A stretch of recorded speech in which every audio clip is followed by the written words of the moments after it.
Even if your body can't take it, your mind still wants to. The first thing you think is like, well, am I gonna die here?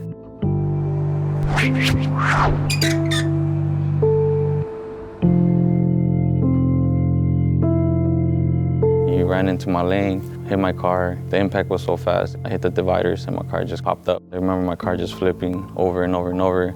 And each time it flipped, it would just land on my side. I don't know how. I just had like this crazy amount of adrenaline, this crazy amount of strength that I was able to pull off my seatbelt. And by using the momentum of the car, since I had a sunroof, I kind of just threw myself out because I noticed that there was a tree and it was going towards that.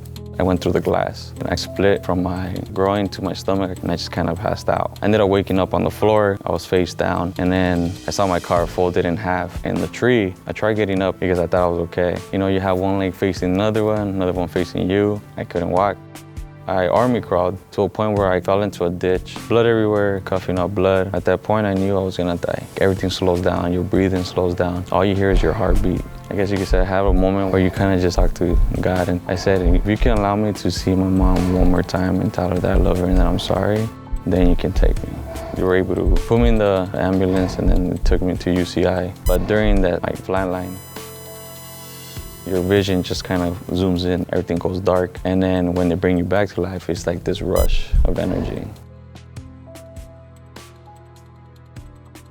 I had broken pelvis, broken legs, shattered ribs, internal bleeding. I lost my spleen due to infection. My lungs collapsed, my heart moved to the middle of my chest, collarbone's broken.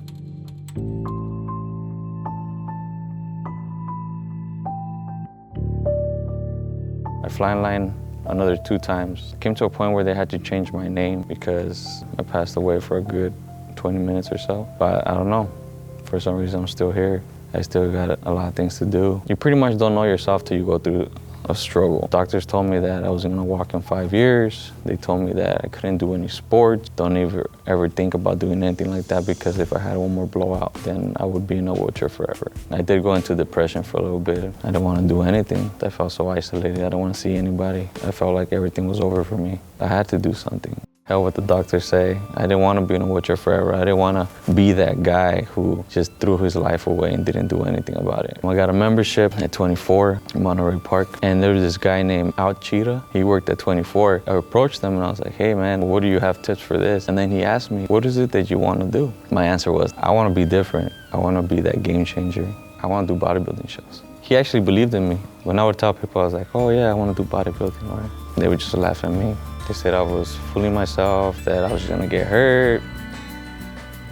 Thanks to him, I'm doing what I'm doing now. I was at 175, 3% body fat. I don't know where Joey goes, Brian, don't leave yet, stay on stage. He pretty much told my story. It was the first time I felt accepted because people actually acknowledged my hard work. It wasn't so much the way I looked or the way I ended up or was. They admire the physique that I brought to the game. And having people tell me, oh man, you're an inspiration, or hey man, you're a motivation. I want to be like you, or I want to have your body, or stuff like that. You know, it kind of just leaves you speechless. You come from where they gave you no hope, they gave you no faith. They said, oh, well, you're never gonna do this, you're never gonna do that. And then to come up and do something where you never thought you could do or have the guts to do it. A lot of people limit themselves, don't want to do anything because, oh man, it's too hard. Well, life is hard, nothing comes easy. If there's a will, there's a way. There's always a way. You just gotta work for it. You don't know what you're capable of doing until you try it. It's like your life can go in and out like this. There's so much stuff out there, so much stuff that you haven't experienced. If you limit yourself, you're never gonna experience that. You have to enjoy life like you're gonna die today and not live tomorrow. And if you don't do that, then you're not living.